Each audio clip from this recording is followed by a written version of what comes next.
안녕하세요. 김덕수입니다. 데이터 필터 만들기 문제에 대한 해설 시작하도록 하겠습니다. 자, 이번 문제는 함수 그리고 배열을 활용하는 문제였고요. 문제 첫 번째 목적은 저희가 두 개의 필터를 만드는 거였죠. 첫 번째는 스무싱 필터라고 해서 뭔가 부드럽게 해주는 거죠. 우리가 일반적으로 수집하는 데이터들이 이렇게 뭔가 지글지글하게 에러가 있게 나온다고 했었죠. 자, 이런 에러가 있는 데이터들을 좀 이렇게 스무스하게 지그재그했던 데이터들을 부드럽게 만들어주는 필터고요.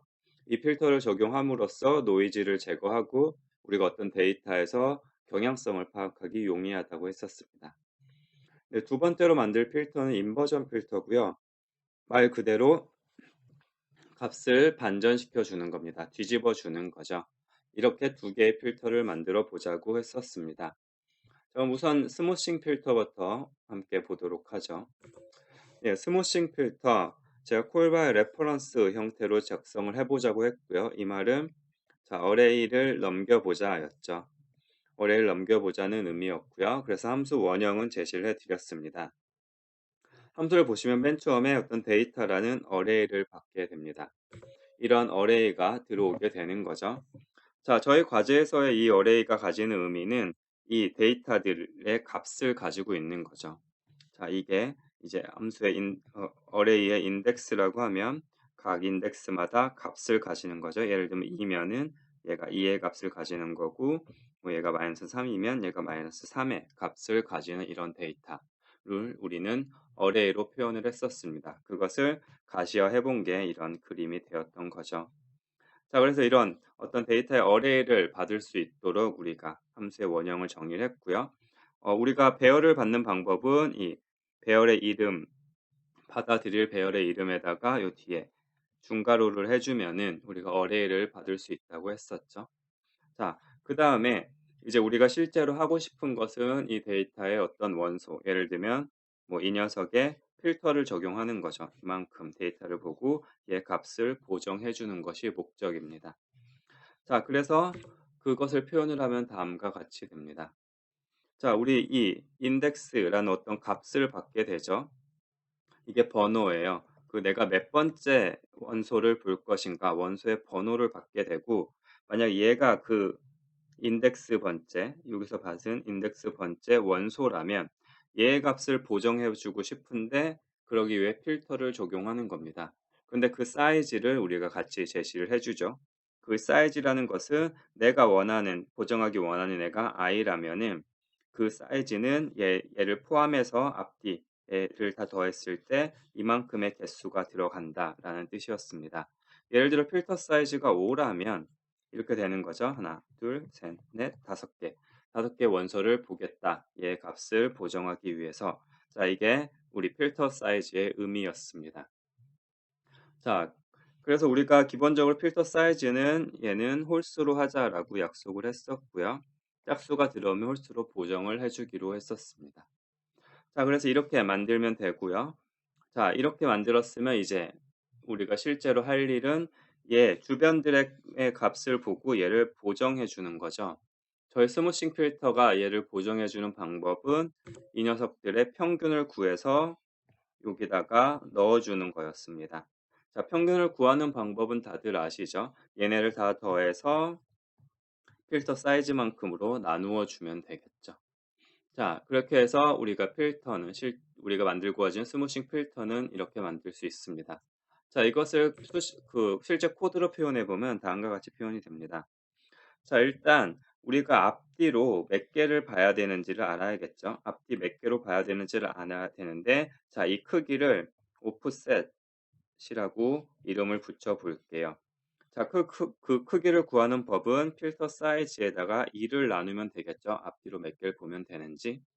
자, 그리고 얘가 실제로 홀수기 때문에 예를 들면 5기 때문에 2로 나누면은 2.5가 되겠지만 우리가 얘를 인티저 타입으로 선언해 줌으로써 뒤에를 자연스럽게 날려 버릴 수 있을 겁니다.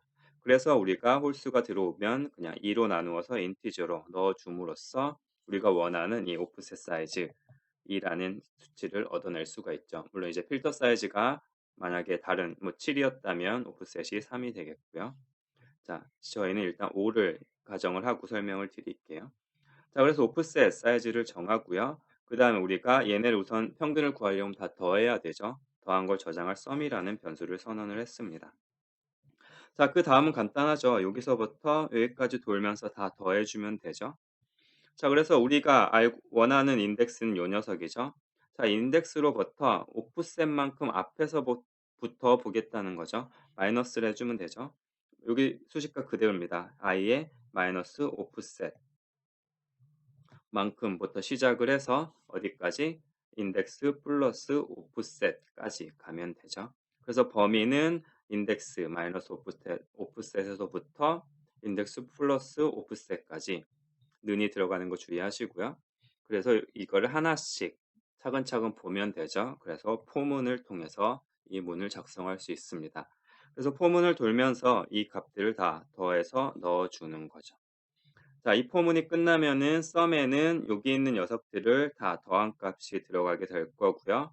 우리가 원한 건 그 녀석의 평균이니까 이 썸을 필터 사이즈로 나누어서 반환해 주면 됩니다. 여기 반환값에 반환해 줌으로써 이, 이 값에 대한 보정된 값을 얻어낼 수 있게 됩니다. 자, 아주 간단하죠. 우리가 이 문제가 원하는 것만 이해하면 코드는 정말 간단하게 구성을 할 수 있습니다. 자, 그런데 한 가지 제가 주의할 점을 말씀드렸죠. 우리가 이 필터 사이즈 그리고 이 필터가 실제로 보는 영역을 윈도우라고 보통 부른다고 했어요. 근데 이 윈도우 범위 안에 배열의 크기가 윈도우가 이 배열의 크기를 벗어난다면 어떻게 되는가라는 이걸 주의하라는 말씀드렸습니다. 자, 무슨 말이냐? 자, 여기 이런 데 있을 때는 크게 문제가 없는데 이 윈도우가 요 뒤쪽에 있다거나 이 앞쪽에 있으면은 여기는 값이 없죠. 값이 없다는 거는 어레이 안에 없는 데이터, 뭐 잘못된 메모리 영역을 건드릴 수 있다는 뜻이고요. 얘를 건드리면 값이 이상하게 되겠죠. 따라서 그에 대한 예외 처리를 해 주셔야 됩니다. 자, 예외 처리 방법은 아주 간단해요. 자, 그 예외 처리한 부분이 이 부분인데요. 자, 우리가 인자를 보면은 실제 어레이의 크기도 같이 받도록 했습니다. 데이터 랭스에서 받기로 했고요. 자, 얘가 우리 데이터가 이렇게 있는데 이렇게 벗어났는지 보려면 우리가 현재 보려는 그 윈도우 안에 있던 어떤 인덱스들이 이 포문을 기준으로 하면 이 i가 벗어났는지를 체크하면 되죠. 그러니까 i가 데이터 랭스보다 크면 벗어났다는 뜻일 거고요. 그다음에 우리의 배열의 인덱스는 0번부터 시작하니까 이 i가 0보다 작다는 것도 여기에 없는 값이 접근하면 안 되니까 여기는 유효하지 않은 값이란 뜻입니다. 그래서 이런 예외의 경우에는 얘를 건너뛰도록 하기 위해서 continue라는 키워드를 사용을 했습니다. 그럼 여기로 들어오면은 이 밑을 수행을 안 하고 바로 다음 for 루프로 들어가게 되죠. 자, 이렇게 예외 처리를 해 주었고요. 근데 예외 처리를 하고 나면 한 가지 문제가 생겨요. 자, 우리가 원래는 썸을 필터 사이즈로 나누어서 반환을 해 줬죠. 자, 그런데 우리가 여기를 뒤에 없는 부분을 안 보기로 했어요. 그럼 얘를 안 더하고 얘 필터 사이즈를 그대로 나누어 주면 평균이 훨씬 낮게 나오겠죠. 이상한 수치가 나오게 될 겁니다. 그래서 얘네의 원소를 보지 않은 경우에는 걔는 평균을 구할 때 제외시켜야겠죠. 자, 그래서 우리가 몇 개의 밸리드한 데이터를 보았는지, 유효한 데이터를 보았는지 카운트를 같이 해주면 좋을 것 같습니다. 그래서 밸리드 카운트라는 인티저 밸류를 하나 더 만들었고요. 그래서 우리가 실제로 썸을 해줄 때만 이 밸리드 카운트를 하나 증가시키도록 만들었습니다. 자, 이렇게 함으로써 실제 우리가 썸을 반환할 때 필터 사이즈로 나눈 것이 아니라 밸리드 카운트로 나눔으로써 정확한 평균 값을 반환할 수 있게 됩니다. 자, 이렇게 예외 처리까지 해주시는 거 잊지 마시고요. 그리고 한 가지 더, 우리가 이 필터 사이즈는 홀수로 받자고 약속을 했었죠. 근데 짝수를 넣는 사람들도 분명 있을 거예요. 그럴 경우 예외 처리가 필요하겠죠. 그래서 우리 필터 사이즈를 2로 나누었을 때 나머지가 0이라면 이게 짝수란 뜻이죠. 짝수라면 얘를 하나 증가시킴으로써 홀수를 만들어 줄 수 있을 거고요. 그 다음에 얘는 앞에 있던 내용이죠. 오프셋은 나누기 2를 해주게 됩니다. 자, 이렇게 함으로써 예외 처리들을 다 해줄 수 있게 되었습니다. 자 근데 한 가지 뭐 더 말씀드리면 사실 얘는 필요가 없죠. 우리가 어차피 나누기 2 해서 오프셋을 구해서 앞으로 뒤로 볼 거기 때문에 얘가 실제로 어떤 4 라는 짝수가 들어오더라도 오프셋이 2가 돼서 실제 필터는 5인 것처럼 동작을 하게 될 겁니다. 그래도 이렇게 좀 명시적으로 적어 주면은 좋을 것 같아요. 이게 뭐 여러 가지 측면에서 볼 수 있는데 코드의 가독성을 올리려면 얘를 명시적으로 적어 주는 게 좋고요. 근데 성능 측면을 생각하면 이런 불필요한 애들은 삭제를 없이 작성하는 게 성능 측면에서는 유리하다 정도로 이해하시면 될 것 같습니다. 네, 여기까지가 스무싱 필터에 대한 설명이었고요. 자, 그다음에 인버전 필터를 보도록 하겠습니다. 자, 인버전 필터는 값을 반전해 주면 된다 그랬어요. 이런 값이 들어오면 이렇게 만들어 주는 거죠. 근데 우리는 이제 원소 하나하나 하니까 얘가 들어오면 얘로 바꾸어 주면 되는 겁니다. 근데 우리 데이터의 구성을 보면 0을 기준으로 위 max와 마이너스 max 크기로 되어 있죠. 그러면 얘를 반전하는 방법 아주 간단하죠. 이 값에다가 마이너스를 붙여주면 얘가 이쪽으로 반전이 되게 되죠. 그래서 인버전 필터는 굉장히 간단하게 구현할 수 있습니다. 인버전 필터는 어떤 값을 받으면 걔에 마이너스를 붙여서 리턴해 주도록 만들어 주시면 됩니다. 그래서 얘 같은 경우는 이제 이 배열을 넘기는 게 아니죠. 값을 여기다가 복사해 주는 방식이기 때문에 콜 바이 밸류 형태로 작성을 해 보았습니다. 자, 인버전 필터까지 만들었고요. 자, 이 과제에서 마지막으로 만들어내야 되는 목표는 다음과 같았죠. 어떤 데이터가 있을 때 얘를 스무싱 필터를 한번 거치게 하고 걔를 다시 인버전 필터를 걸치게 해서 최종적으로는 스무싱 된 게 반전된 이런 결과물이 나오도록 하는 게 목적이었습니다. 자, 그렇다면 이거를 실제 우리가 만든 함수를 사용을 해서 어떻게 이 녀석을 적용을 할 수 있을까라는 게 이제 메인에 작성해야 되는 부분이었습니다. 자, 이거 하나씩 생각을 해 보도록 하죠. 자, 제일 처음에 우리가 할 일은 스무싱 필터에 이 데이터들을 쭉 돌려주는 거예요. 근데 스무싱 필터는 이 원소가 하나하나 원래 들어가도록 되어 있죠. 그러니까 이 데이터 전체에다가 스무싱 필터를 적용을 시키려면 모든 원소에다가 얘를 적용시키면 될 겁니다. 자, 이 원소 차례로 쭉 적용시키는 방법. 예, 반복문을 사용을 하면 되겠죠. 자, 이 녀석을 코드로 표현을 하면 다음과 같이 됩니다. 자, 어떤 인덱스를 가지고 시작을 하는데 0번부터 이 데이터 전체를 보겠다는 거죠. 데이터 랭스까지 하나씩 증가하면서 스무싱 필터를 통과시키겠다라는 뜻입니다. 그래서 우리가 배열 자체는 인풋 자체는 그대로 넣어 주시면 되고요. 이게 배열이 들어가는 거죠. 들어가게 되는 거고 크기와 그리고 바꿀에 여기에 필터 사이즈 들어가게 됩니다.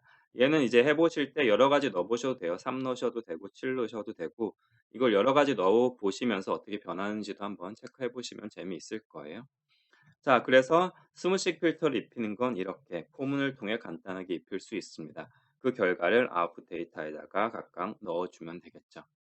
근데 우리의 목적은 스무시 필터를 입힌 거에 인버전 필터를 한 번 더 입히는 거죠. 그래서 값을 뒤집어 주는 겁니다. 그래서 이 결과물이 인버전 필터로 들어가면 될 거예요. 우리 인버전 필터는 값을 하나 받아서 반전시켜서 반환해 주도록 돼 있죠. 자, 이걸 코드로 표현해 보면 스무싱 필터도 하나의 값을 받아서 보정해 주고요. 그 값을 리턴해 주죠. 반환해 주죠. 그럼 반환된 값을 다시 인버전 필터를 통해 뒤집어서 이 값을 반환해서 아웃풋 데이터에 넣어주면 되겠죠. 그래서 우리 인버전 필터 안에 이 함수를 그대로 넣어주시면 됩니다. 함수 사용하는 부분을. 그러면 이 반환된 값이 인버전 돼서 아웃풋 데이터에 들어가게 될 겁니다. 그래서 함수를 만들어 놓으면 이렇게 간단하게 여러 가지 필터들을 조합을 할 수 있겠죠. 이렇게도 해볼 수 있겠죠. 인버전 필터를 먼저 돌리고 그거를 스무싱 해볼 수도 있을 겁니다. 자, 그런 경우에는 이 나중에 직접 한번 해 보시면 더 잘 와닿겠지만 이 인버전 필터가 여기에 들어가면 되겠죠. i 대신에 인버전 필터하고 여기 i를 넣은 게 여기에 들어가 준다면 이가 인버전을 먼저 하고 스무싱을 하는 효과를 내주게 될 겁니다. 자, 이렇게 함수를 사용하면 우리가 원하는 대로 자유자재로 조합을 할 수 있다라는 걸 알아주시면 될 것 같아요. 자, 그래서 실제로 이제 메인 함수에 여러분이 작성해야 되는 부분이 여기였었고요.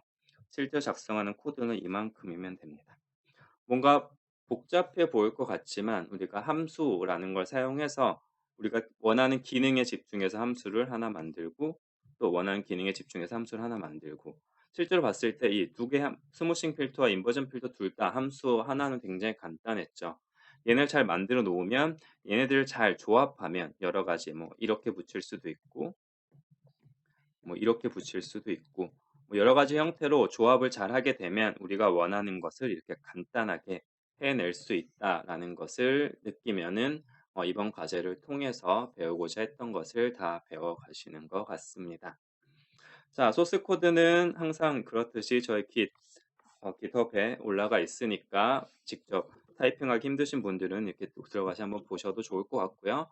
하지만 항상 권장하는 거는 직접 다 타이핑해 보시는 게 여러분 처음 배우실 땐 많이 도움이 될 것 같습니다. 네, 여기까지가 저희 데이터 필터 만들기, 함수와 배열을 이용해서 데이터 필터 만들기 문제에 대한 해설이었고요. 다음에 또 재밌는 문제 만들어서 만나 뵙도록 하겠습니다. 자, 수고하셨고요. 다음 영상에 또 뵙도록 하겠습니다. 감사합니다.